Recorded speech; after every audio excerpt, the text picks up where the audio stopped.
कक्षा 11 मा रहेको पाठ 6 अन्तर्गत त्यो फेरि फर्कला कथा लिएर आएको छौँ हामी। कथाकार भवानी भिक्षु हुन्। यसको हामी विश्लेषण गर्नेछौँ। यो शोधन सामग्रीका रूपमा पनि तयार पारिएको हो। नियमित पठन गर्न भ्याउने वा पाठ छुटेकाहरूका लागि यो अति उपयोगी हुनेछ। साथै शिक्षकहरूका लागि पनि सिकाइ क्रियाकलाप निर्धारणका लागि सहयोगी हुनेछ भन्ने विश्वास लिएको छु। ल त सुरु गरौँ। त्यो फेरि फर्कला, कथाकार भवानी भिक्षु। सबभन्दा पहिला हामी कथाहरूको परिचयबाट सुरु गरौँ। भवानी भिक्षुको जन्म विक्रम सन 1966 जेठ 21 गते कपिलवस्तुको तौलहवा भन्ने स्थानमा भएको हो। उनको वास्तविक नाम भवानी प्रसाद गुप्ता हो। भवानी प्रसाद गुप्ता वास्तविक नाम भए पनि नेपाली साहित्यको क्षेत्रमा भने भवानी भिक्षुका नामबाट परिचित छन्। 2038 साल वैशाख 4 गते उनको मृत्यु भएको थियो। उनका प्रमुख कथा सङ्ग्रहहरूमा गुणकेशरी, मैया साहेब, आवर्त, अवान्तरण रहेका छन्। त्यस्तै उनका अन्य विभिन्न औपन्यासिक कृतिहरू पनि रहेका छन्। विशेष गरेर नेपाली आख्यानको क्षेत्रमा उनको महत्त्वपूर्ण योगदान रहेको पाइन्छ। 2032 सालको मदन पुरस्कारबाट उनी सम्मानित भएका थिए। व्यक्तिका आन्तरिक यथार्थको विश्लेषण गर्ने मनोवैज्ञानिक कथाकारका रूपमा हामी भिक्षुलाई लिन सक्छौँ।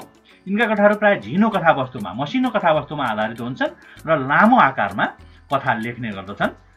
मनोवैज्ञानिक कथा लेख्ने हुनाले चाहिँ मनोवैज्ञानिक कथाकार भएकाले यिनका अधिकांश कथाहरू मनोवैज्ञानिक रहेका छन् र मनोवैज्ञानिक प्रायः नि चरित्र प्रधान कथा लेख्छन्। कुनै पात्रको चरित्रमा केन्द्रित रहेर चाहिँ उक्त पात्रको आन्तरिक यथार्थको विश्लेषण गर्ने किसिमका चाहिँ उनका कथाकारहरू रहेका हुन्छन्।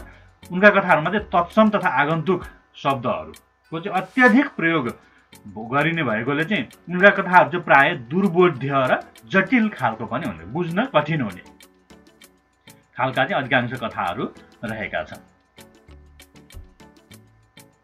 अब हामी पाठमा प्रयोग भएका केही कठिन शब्दका अर्थहरूको कुरा गर्छौँ। तपाईँले देखिरहनु भएको छ। छिनपथ, अवस्था बिग्रेको बाटो, अनुरक्ति, अनुराग, प्रेम, कुनै विषयप्रतिको लगाव, पुष्ट, पोटिलो, आभा, चमक, दीप्ति, आना, 4 पैसाको, समुदाय, 16 भागको 1 भाग, सुका, मोहरको आधा, 25 पैसा, हामी सुका भन्छौँ, सघन, खनिलो, ठोस, धब्बा, दाग, द्वार, ढोका, सम्मुख, सामुन्ने, पार्वत्य, वायु, पर्वतमा चल्ने, चिसो, बतास, लज्जावन्त, लजालु, स्तब्ध, चेष्टा नभएको।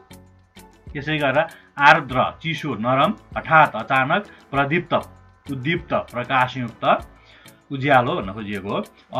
अभिप्सित, ज्यादै चाहना गरिएको, विभोर, मोहित, तल्लीन, अभ्यन्तर, भित्री मन, अन्य मनस्क, मन उडेको वा मन ठेगानमा नभएको, क्लान्त, थाकेको, थकित, कदाचित केही गरी कुनै कारणले, व्याघात, आघात, ठुलो चोट, शुष्क, सुक्खा, सुकेको, प्रतीत, पत्यार, आभास, आद्यन्त, आदिदेखि अन्त्यसम्म, सुरुदेखि अन्त्यसम्म भनिएको, विलुप्ति, अदृश्य, लोप भएको, प्राण पर्यन्त, प्राण रहेसम्म, पर्यन्तको अर्थ रहेसम्म, जीवन पर्यन्त भनेको जीवन रहेसम्म। त्यसै गरी मुख, लाटो अर्थात् मौगाम बोल्न नसक्ने, आवाज ननिस्कने, निस्तब्ध, हलचल गर्न नसक्ने, स्थिर, तामदान, उलिनकाठ, मानिसले बोकेर चलाउने साधन, अविराम, निरन्तर, मधुरीमा माधुर्य, मिठास, उल्लास, हर्ष, आनन्द, धुम्रयुक्त, धुवाले भरिएको, नीरव, निशब्द, उपेक्षा, व्यवस्था, उद्विग्न, चिन्तित वा आकुल व्याकुल पनि हुन्छ यसको अर्थ, चूर्ण, धुलो पिठो। अब हामी कथाका मुख्य घटनाक्रम टिपोट, कथा राम्रोसँग पढिसकेपछि त्यो कथाको चाहिँ मुख्य घटनाक्रमहरू टिपोट गर्नुपर्छ। अनि मात्रै कथा राम्रोसँग बुझ्न सक्छौँ। यहाँ केही मुख्य कथामा प्रयोग भए मुख्य घटनाक्रमहरू टिपोट गरिएको छ। कथाका मुख्य घटनाक्रमहरू देख्नुहुनेछ भने तपाईँ हामी कथा सार चाहिँ म वाचन गर्नेछु। एक दिन साँचो समयमा एउटा यात्री आएर बास माग्छ। सानीलाई चाहिँ बास पाइन्छ भनेर सोध्दछ। सानीले पनि आमासँग सोध्नुपर्ने कुरा गर्दछ। त्यस पश्चात सानीले आमासँग सोध्छ र आमाले बास बस्न अनुमति प्रदान गर्दछिन्। आमाको स्वीकृति र यात्री बास बस्ने निश्चित भएपछि सानी खुसी हुन्छ। यात्रीको बासका लागि सानी निकै सक्रिय भएर लाग्दछ र भित्रभित्रै यात्रीप्रति आकर्षित पनि हुन्छ, यात्रीलाई मन पराउन पनि थाल्दछ।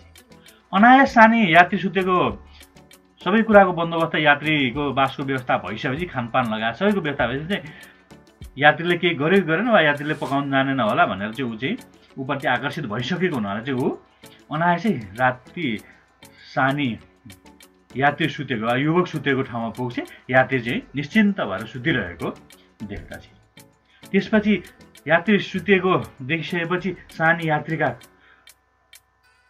आफ्नो कोठामा जान्छ र सानी यात्रीका कल्पनामा चाहिँ डुबुल्की मार्न थाल्दछ।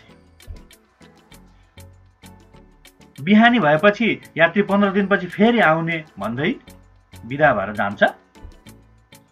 यात्री बिदा भएर गएपछि प्रत्येक दिन यात्रीलाई सानी सम्झेर बस्छ। 15 दिनसम्म उत्साहपूर्ण रूपमा सानी बस्छ, तर यात्री फर्किँदैन। समयक्रममा सानीले उसको विवाह हुन्छ। गृहस्थीका सम्पूर्ण कुरा सानीले स्वाभाविक रूपमा पुरा गर्दछ।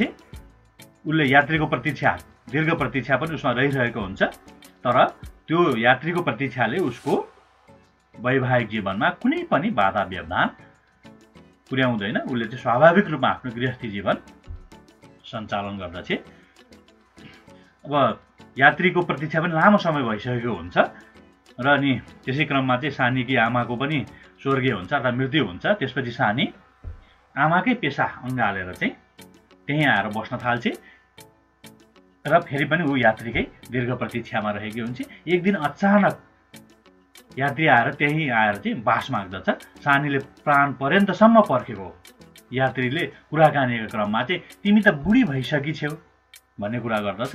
तिमी बुढी भइसकी छेउ भन्ने कुराले गर्दाखेरि चाहिँ आफूले मात्र यात्रीको प्रतीक्षा गरेको, तर यात्रीले त्यस्तो कुनै आग्रह अनुराग नभएको कुरा चाहिँ सानीले थाहा पाउँछ। पुनः बिहान हुने बित्तिकै पहिलेको चाहिँ यात्री आफ्नो बाटो लाग्दछ। त्यो सँगै सानीको दीर्घ प्रतीक्षा पनि समाप्त हुन्छ। सानीको दीर्घ प्रतीक्षा समाप्त मात्र होइन, त्यो फेरि फर्कला भन्ने प्रश्न पनि वा त्यो जिज्ञासा पनि सानीको जीवनबाट चाहिँ विलुप्त भएर जान्छ, अर्थात् हराएर जान्छ। यी चाहिँ मुख्य मुख्य घटनाक्रम र कथासार भयो। अब हामी यसको आधारमा चाहिँ कथाको मूलभाव वा सन्देश के हो त भन्ने बारेमा चर्चा गर्छौँ। सानीले यात्रीलाई भेटेपछि उसमा आएको मनोवैज्ञानिक परिवर्तनलाई चाहिँ कथाकारले मुख्य रूपमा कथाको विषयवस्तु बनाएको। त्यसकारण यो मनोवैज्ञानिक कथा हो, मनोवैज्ञानिक सामाजिक यथार्थवादी कथा हो र सानीको चरित्र चित्रणमा र सानीमा आएको मनोवैज्ञानिक परिवर्तनलाई नै कथाकारले चाहिँ मुख्य जोड दिएका छन्। प्रेमका लागि सानीको दीर्घ प्रतीक्षा मार्फत चाहिँ कथाकारले चाहिँ प्रेम नै जीवन हो भन्ने तथ्य चाहिँ हामी सामु प्रस्तुत गरेका छन्। नारीहरूकै कारणले गर्दाखेरि प्रेमका प्रतीक भनेकै, प्रेमका खानी भनेकै नारीहरू हुन्। नारीहरूकै कारणले गर्दा संसार आज जीवन्त रहेको छ भन्ने पनि कथाकारको भाव रहेको छ, सन्देश रहेको छ। नारीहरू प्रेमका लागि जीवनभर पर्खन सक्छन् भन्ने यथार्थ मनोविज्ञान पनि सानीका माध्यमबाट कथाकारले अभिव्यक्त गरेका छन् कथामा।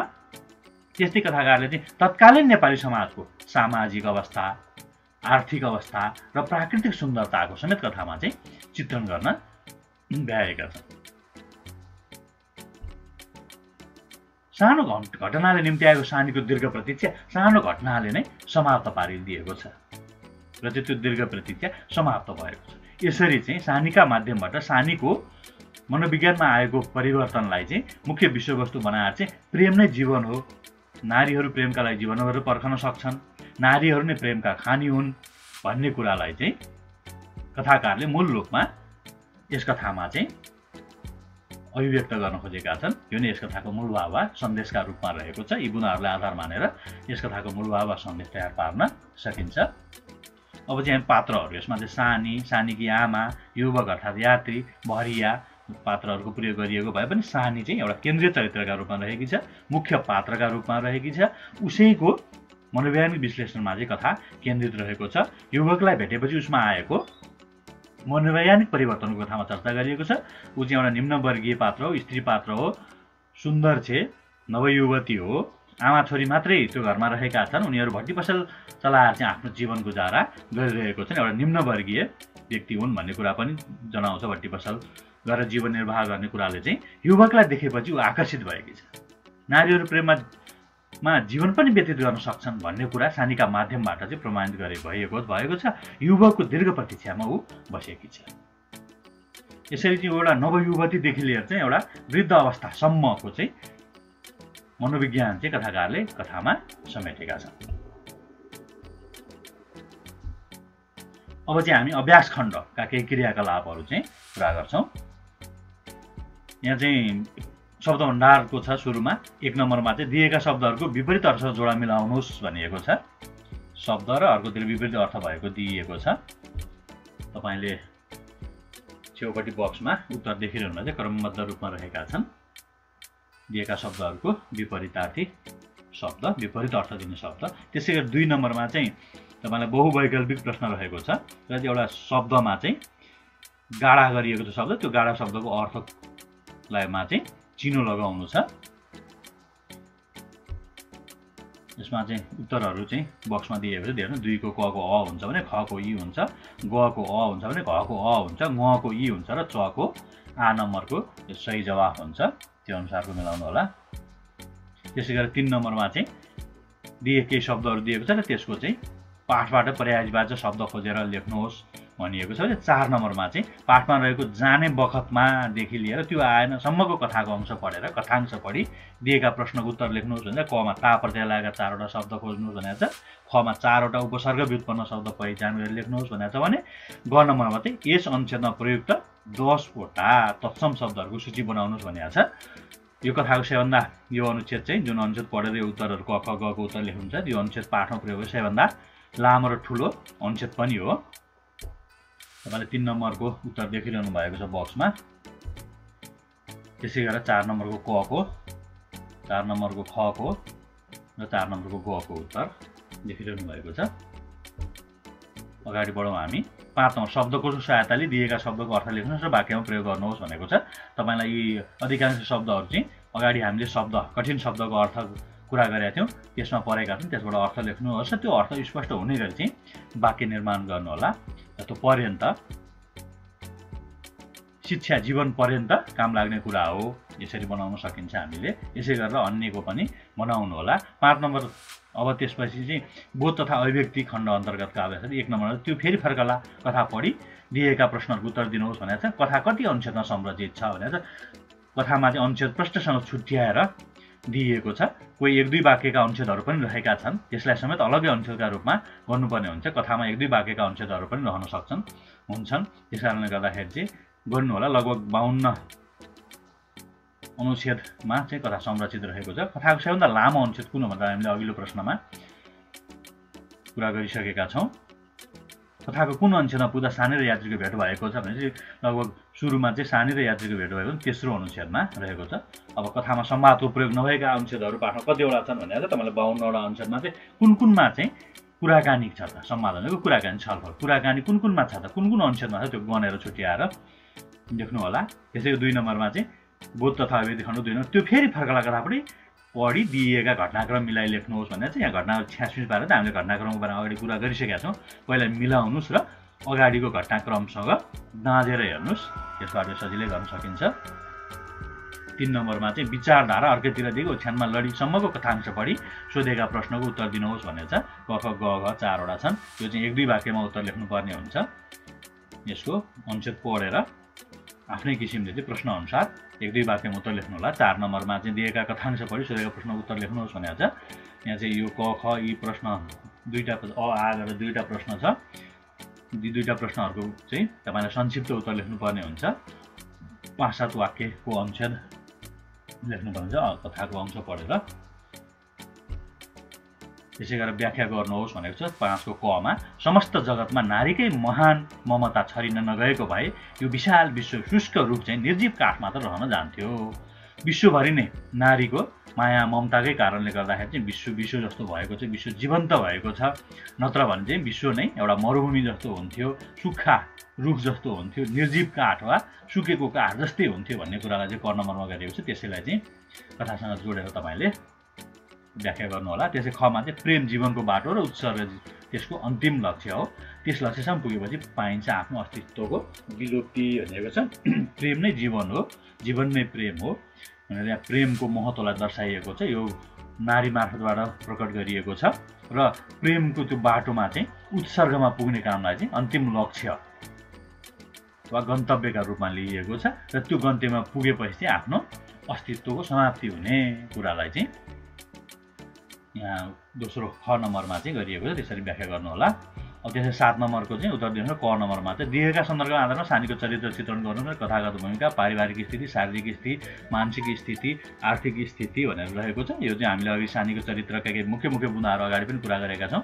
ती बुँदा लगायत तपाईँले कथा पढेर केही बुँदाहरू थपेर चाहिँ उत्तर लेख्न सक्नुहुन्छ। त्यो फेरि फरक ख नम्बरमा चाहिँ कस्तो मनोविज्ञान प्रस्तुत गरे, सानीको मनोविज्ञान प्रस्तुत गरेको र हामीले चाहिँ मूल भावसँग सम्बन्धित प्रश्न पनि हो। यो अगाडि मूल भागलाई बुँदाहरू छन्, त्यो बुँदाहरूमा आधारित रहेर चाहिँ खको उत्तर लेख्नु होला। त्यो फेरि फर्कला कथामा चाहिँ सामाजिक, आर्थिक र प्राकृतिक परिवेशको चित्रण कसरी गरिएको छ।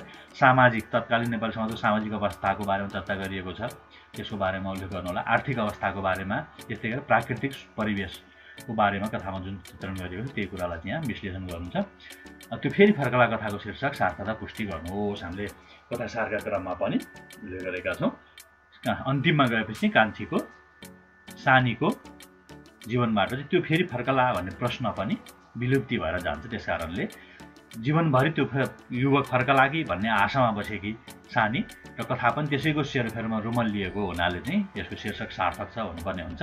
8 नम्बरमा चाहिँ तपाईँको विचार लेख्नुपर्ने हुन्छ। संक्षिप्त 2 अनुच्छेदको हाराहारीमा तपाईँले यसको लेख्न सक्नुहुन्छ। कथाको सन्दर्भसँग जोडेर चाहिँ तपाईँका आफ्ना विचारहरू सानीको दीर्घ प्रतिक्रिया कस्तो लाग्यो भन्ने क्रममा लेख्नुपर्ने हुन्छ। त्यसरी लेख्नु होला। र अब बाँकी अन्य अभ्यासहरू चाहिँ तपाईँ आफै गर्नुहोला। व्याकरणमा पनि शुद्धाशुद्धिसँग सम्बन्धित, वर्णविन्याससँग सम्बन्धित प्रश्नहरू छन्, तपाईँलाई धेरै गाह्रो छैन। हस्त आजलाई चाहिँ यति नै। भिडियो मन परे लाइक गरिदिनुहोस्, च्यानलमा पहिलोचोटि हुनुहुन्छ भने सब्सक्राइब गरिदिनुहोस् र अरू भिडियोहरूका लागि बेल आइकन पनि प्रेस गरिदिनुहोस्।